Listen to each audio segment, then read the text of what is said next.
Jordan Ellis here for LowKickMMA. Today I'm joined by Modestas Bukauskas. How's it going, Modestas? Yeah, everything's going real well, my friend. How you doing? I'm doing great, thanks. So, we haven't spoke for a while. So, first things first, how was your Christmas period? You know, the New Year. What was you up to? How did you bring it in? Yeah, I mean, everything was all right. I ended up I got back to training pretty quickly after the Crute fight. I only think I probably rested maybe 2 weeks, if that, and then just got straight back into training, just looking to sort of improve everything. And then, unfortunately, next thing you know, I get a meniscus tear in my left knee. So ended up having to get a knee surgery. But luckily, it was something that, was able to recover relatively quickly. So already by pretty much the 1st of January. So good way to start the new year, just getting straight back into training again after having a surgery. Yeah, so it's literally like a 4 or 5 week recovery. And I was back into it again. But in terms of, it was good to, spend time with family, just here in my house and everything. And yeah, man, just enjoy eating a load of food. You know what I mean? Getting the chocolates in, getting all the nasties out of the way before I had to start dieting again. So yeah, man, it was nice. It was just nice and relaxing. But at the same time, obviously, because I just wanted to train. It was good to sort of take a back seat at the end of the day. I think every fighter needs that at some point. And is that typical for you, after a fight to kind of jump straight back into camp, or was it that it was a loss and that you were like, itching to get back in there? Yeah, that doesn't matter, win or loss. I'm always looking to get back in there as soon as possible. I mean, people are always surprised to see me back in the gym, even on the Monday after the fight. Obviously, training's a little bit different when it's not in preparation for a camp. Everything's a bit more sort of open. Like I can just train. You sort of, I guess you enjoy a lot of training because you're just improving your skill sets. I mean, what's better than just trying to improve and be a better martial artist, instead of having to prepare for a particular opponent. But I enjoy both aspects. I enjoy, obviously, training and just improving areas that I think I need to improve on, and at the same time, preparing for an opponent. Both have their excitements in different ways. And last time we spoke, you were in camp and you were quite enjoying the lockdown period. You felt like you were getting more attention and just more focused training. The latest lockdown's been a tough one here in the UK. How have you found it? Is it still feeling good, the training for you? Yeah, I mean, look, at the end of the day, I've still managed to get the training. I mean, under the laws and stuff like that, elite athletes are still allowed to train. Obviously, I'm not training in massive groups, but again, it's still that same thing that I had in the previous lockdown, where I have my select couple of guys that would literally just get the work in. We have our own, have my own facility and everything, so we can just get the work in, and it's been really good. It was great also having Marcin Lazar's. He's been here for his training camp. He just won on Fenn actually the other day. Had a really awesome fight, so it was nice to get some training in with him. And help him for his preparation, as well as helping me for my preparations. It's good when you have a good vibes and everything. But it's pretty much the same. Just like I said, I've made a couple of just adjustments in terms of what I'm actually doing within training camp, just to give me the best chance of going out there and bringing back a victory. Okay, and just rolling it back, just going back to that last fight, didn't go your way against Jimmy Crute. First thing first, just in the moment, you seem to process the stoppage. Watching it back, having some time to reflect. Are you happy with the way the fight played out and the stoppage was right? Yeah, I mean, look, obviously, you don't know like what's going. Obviously, the referee's just looking out for your own safety, and from when I watched the fight back, obviously he landed a couple of big shots as I was coming back up. So obviously, yeah, I mean, listen, I have no ill will against that stoppage. That was a good stoppage. Jimmy Crute fought a very good fight, and credit to him, he's a very good fighter. I actually ended up having a beer with him afterwards and stuff like that, and it was good to reflect and talk to him and stuff like that. And like I say, it was good to just have a very, just a sportsmanlike competitive battle against another fighter. So yeah, and it was good to actually talk to him, to then sort of just realize what sort of things that that I need to improve on and stuff like that. It was good that we were able to have quite sort of just an open conversation. Like I say, around the side of having maybe 2 or 3 beers, but yeah, like in the fight itself, I just couldn't find my rhythm and my timing for my shots. He managed to, like I said, the one of the main things that I sort of took away from that fight is that a game plan will go a long way. I mean, I remember putting up on my Instagram, Sun Tzu was saying something about knowing your enemy, and knowing yourself and knowing your enemy, then you'll be able to win all battles. So, and I think that's exactly right.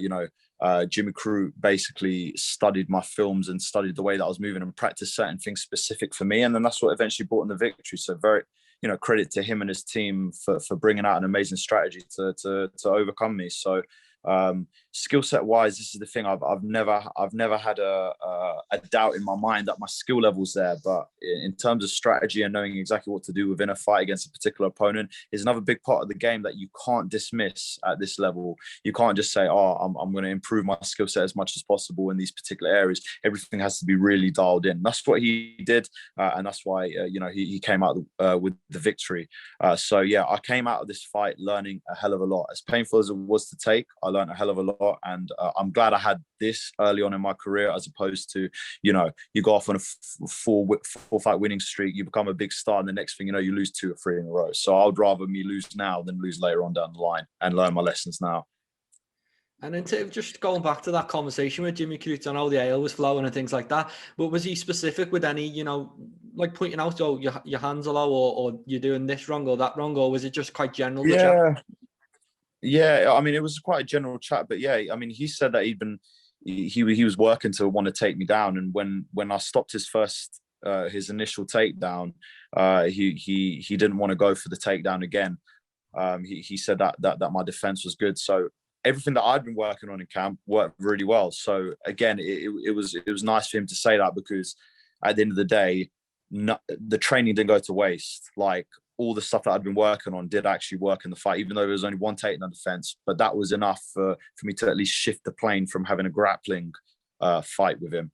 And yeah, he just told me about little specific things that he just noticed, that where I would drop. It's not necessarily that I drop my hands, but I drop my hand during certain things, and he was just looking to counter the things that I was doing off of the jab. And yeah, that's what caused the off rhythm, the low kicks and countering off of that jab without me following up with anything. It was weird. It's like, had I gone to second round, I would have felt the distance, the range, the time, and everything that is needed to go and connect my punches, because I was starting to feel that jab a little bit more.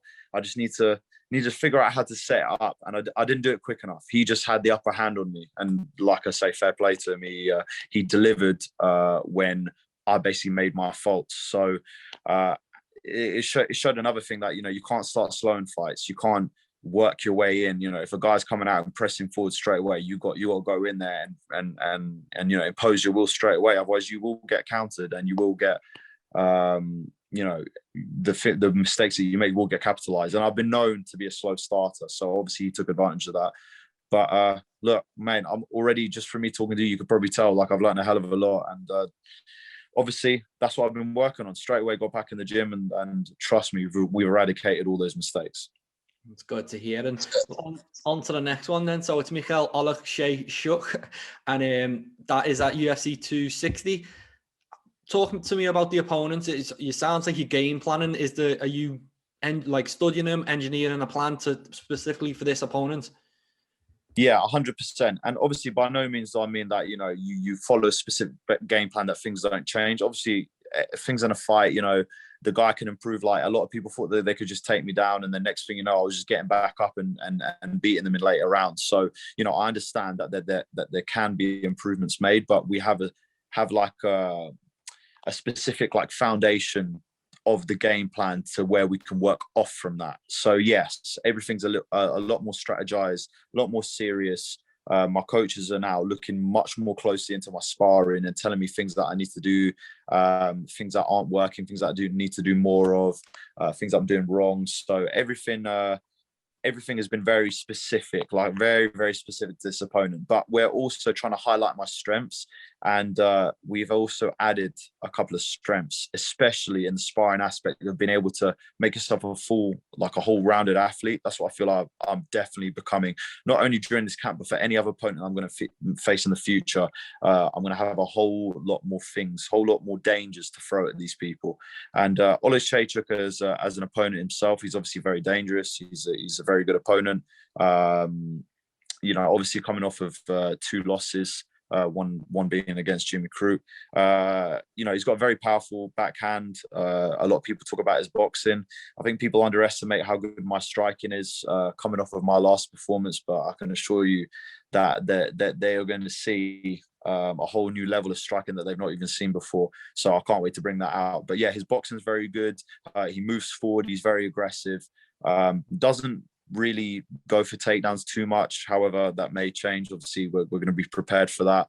And from what it seems like, his ground game is pretty limited. So those are areas that I look to obviously expose. But at the same time, I'm going to look to expose certain things, look to bring out my strengths. I'm going to bring out a whole rounded MMA game that people have not yet seen before. I keep saying it all my fights, I've not really shown my full potential, this is why it was probably, that loss was so hurtful, because you have the skill set, how you have the ability, and then you go out there and you don't show it at all. You don't bring the best of yourself. It's almost like the guy's game plan got to my head so much that I wasn't able to implement my game plan, do what I do best. So we've been working a hell of a lot on that, and this time you're going to see the full effects of all my skill areas, and you're going to see the Baltic Gladiator 2.0 come out full force. So I can't wait, man.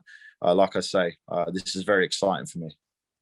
I can't wait either, and I know you want for predictions and manifesting things. How do you see this fight going? How do you see yourself getting your hand raised? I believe I'm going to knock him out.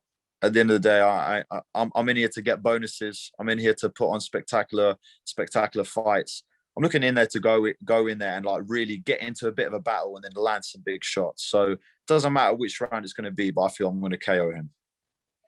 And just a personal question in terms of light heavyweights, is there any hesitation into being so big and seeing these guys so big standing across from you to trade shots? Because the one thing when I was watching you is like, obviously we spoke a few times and it's hard not to become, friendly with someone when you're getting hit, and it's just, it seems like these guys are almost too big to be like trading up with. But that's something you just said you're interested in doing. Yeah, you gotta have self-belief. I think, especially in this game, the mental aspect of the fight game is probably something that is severely underlooked. You know what I mean? Like a lot of it, a lot of times when people are commentating and talking about stuff, obviously they're talking about the person's skill set, but a lot of things that don't go on behind the scenes, they don't know that mentally you have to be in a certain place to be able to, like Floyd Mayweather, I'll just give it an example. I have been watching a lot of him recently, but he never once faltered himself in his mind, or even guys like John Jones or stuff like that. He believed that he was the best and he was better than all the rest. He put the work in, so he knows he's going to go out there and perform. It's the same here. I would only have doubts in my mind if I didn't put the work in. I didn't think that my skill set was good enough. If I had doubts, like you would see it just by the way that I'm talking. But I know where my skill set is at. This is why I'm not afraid to trade. I know how good my boxing is. I know how good my stand-up is. I know how good my wrestling is. So at the end of the day, it's all about how you go out there. And sometimes it is just that. You go out there on the day, something may just not be right, and it might just not be your day. You might get caught with something. And that's just the MMA game. It's just a game of inches. So, but when you go in there, listen, you gotta go out there thinking that you're the top dog. And some people look at it from the side and think, oh, that's cocky, but and that's arrogant. But you need to have that. Otherwise, you ain't going to go out and win. What if I go in there? Oh, what if the guy lands? What he does? You're not going to be able to fight to the best of your ability if you don't go out there with the mindset that you're going to go in and whoop them. And that's where I go in there with every single fight. Okay, one fight didn't go my way, but I can guarantee you this fight would definitely go my way. That sounds great. Can't wait to watch. And it's on a huge card. In Vegas, pay-per-view show. You must be buzzing, to be heading over there for this one. Yeah, oh, it's absolutely amazing. I mean, when I heard that I was fighting on a numbered UFC card, that was already a big thing for me anyway. So, like, you know, because I was fighting on fight night. The first two fights were on fight night cards. And then when I heard that I'm on a numbered card, already that was bringing excitement. But then when I heard that was the Miocic Ngannou fight, you know, you got guys like Sean O'Malley on there. I think it's the Brian Ortega and Volkanovski fight as well. I mean, you got some big fights. And these are fights that are going to be these are shows that are going to be ones that are going to be remembered. So to fight on such a historic card, you know, even being on the undercard, people are going to be watching, people are going to be surrounding themselves and talking about this event. So to be on such a historic card, seeing so many big names on there, it just means that more eyes are on you, and it gives you even more energy to go out there and perform. And obviously, first time in Vegas and everything. I mean, what could be better? What could be better? I'm ready to take it on, man. I'm just loving the whole life of being in the UFC, and you know, just being a fighter in general, and yeah, just going out there and doing my thing, man. This is what life's all about, going out there and performing, especially on the highest level. And you've experienced Fight Island and things like that, and the whole process over there. Are you expecting something similar in Vegas? Obviously, but the world's, you know, up in the air at the minute. So what are you expecting in terms of? So from what I've been told, we don't have to quarantine here. We do have to take a pre-COVID test and all these other COVID tests that we're going to need to take over the course of the time. But when we get to Vegas, I mean, a lot of people are, oh yeah, you get to go to Vegas. I'm like, listen, it ain't as, you know, as dramatic as that is. You know what I mean? Like, we literally go to the hotel, and we're going to be stuck in there until we fight. And we're only there from Tuesday till the Saturday. So it's not like we're going to be able to go out, walk about, you know, see loads of things. We're literally, it's as if we're quarantining in the hotel pretty much the whole time until we fight. I think they may transport us to the UFC PI, obviously, to train a couple of times. But aside from that, we're literally just stuck there to go and do the job. But at the end of the day, the fact that you know that we're in Vegas, we're going to be seeing all these amazing things around us and everything. I mean, that's just a pleasure in itself. So, you know, obviously when I'm out there, I'm thinking about the game about the task at hand, and nothing else. But yeah, it's absolutely amazing, obviously, going to Vegas. And the difference about Vegas and Fight Island is the size of the cage. Has that been put to you? And I think the cage is a bit smaller in Vegas, isn't it? Yeah. Do you know what? For the longest time, that used to be something that, like, I wish the cage sizes would be the same sort of thing. Like, I remember when I fought on Cage Warriors, I only fought in the big cage once. The other times I've literally only fought the one in the Indigo, which was their smaller cage. And I used to get a bit like, well, like, why the hell do I keep fighting small? Why do all these athletes get the chance to fight in the bigger cage? And, you know, obviously for me, being able to move around more and do my thing, like, obviously I would like to fight in that sort of thing. But now it's not even an issue. I'm actually happy that it's a smaller cage. It means that it actually means that I can do more. Like, before, I used to think I can do more in a big cage, but now I'm like, I don't care where I fight, man. As long as I get in there, I get to fight under those UFC bright lights, man. It's not a thing, man.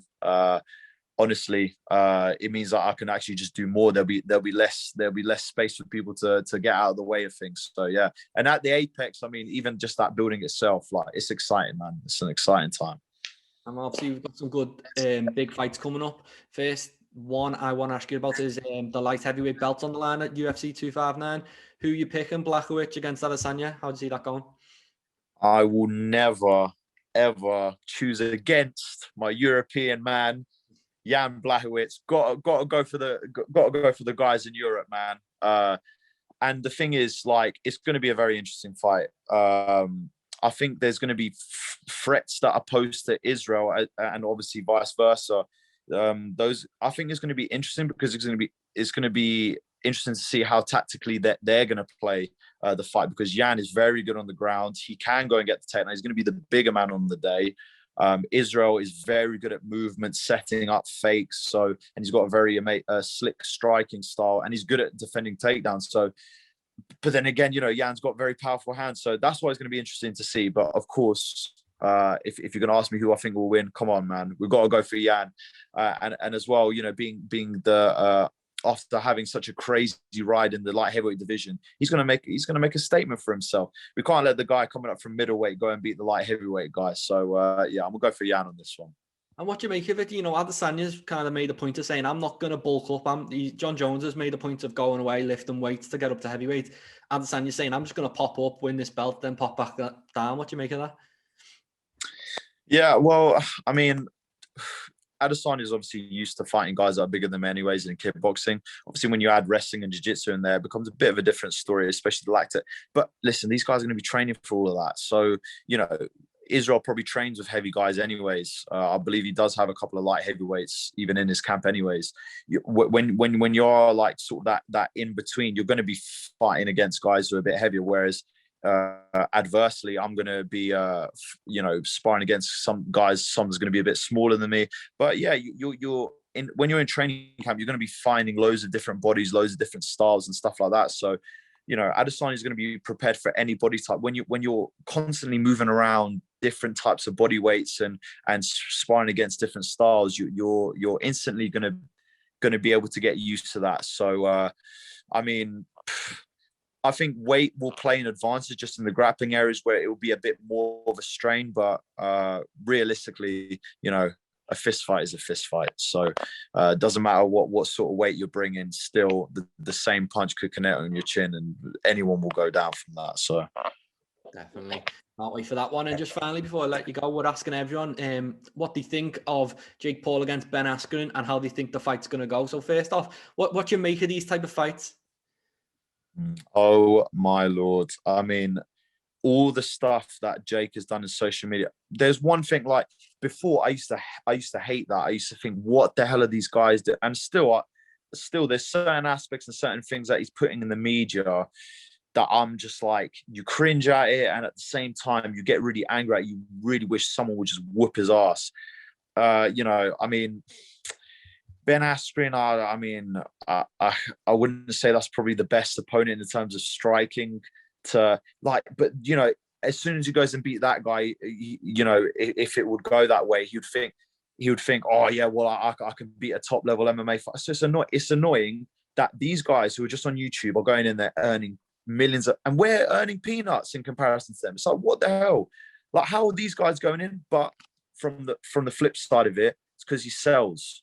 Do you know what I mean? He sells the pay-per-views. He's getting the views. He's getting the attention. So, of course, they're going to pay that money. But it's such a kick in the teeth for all of us fighters who've been working our asses off all these years. And he's getting in on a big fight straight away. It's like, shut the hell up. Get out of here. Do you know what I mean? So, look, I want Ben Askren to whip his ass. Because for coming obviously from MMA and stuff like that, but it's going to be a tough fight for him because clearly boxing is not his forte. Obviously, he's gonna be working on it and stuff like that. And Jake seems to be quite powerful with his boxing. But listen, I want to go for Ben to prove to everyone that listen, you can't just come in here and think you train for maybe a year or a couple of years and think you're going to go and beat the top guys, especially in stuff that they've been doing like their whole life. So yeah, man, I really want Ben to win that fight. Hopefully. Well, just thanks for your time, Modestas, and good luck with the rest of camp and the fight. Can't wait to watch, and I'm sure we'll speak after it. Yeah, definitely, man. Thank you so much for having me on again. As always, it's an absolute pleasure talking to you. And yeah, we'll talk to you after this massive victory. Yeah. Good luck, man. Good luck. Speak soon. Nice one, brother. Thank you very much. Thank you. Bye-bye. Make sure to subscribe to the LowKickMMA YouTube channel for all the latest news, event previews, and interviews with some of the biggest stars in MMA.